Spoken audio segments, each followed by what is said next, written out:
Hey y'all, in this video I'll be making two different type of Oreo pancakes. Make sure you hit that subscribe button if you're new to my channel. So as you can see, I have the mix in two bowls. I'm using the light Oreos in one and the dark Oreos in the other.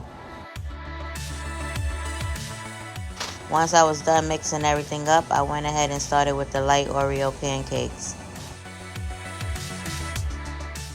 As you see, I'm making them kind of big. That's how I want it. Look how nice and golden brown they are when I flip them. Wow, I know they're gonna be good.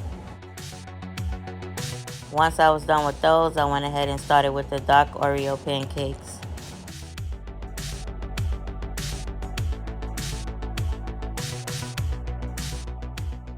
If you're enjoying the video so far, make sure you hit that like button. Also, if you're new to my channel, make sure you hit that subscribe button. Once I'm done, you're gonna see I'm gonna add some zero sugar whipped cream on top, add the cookies, and add some syrup. And then I'll be showing you how they came out.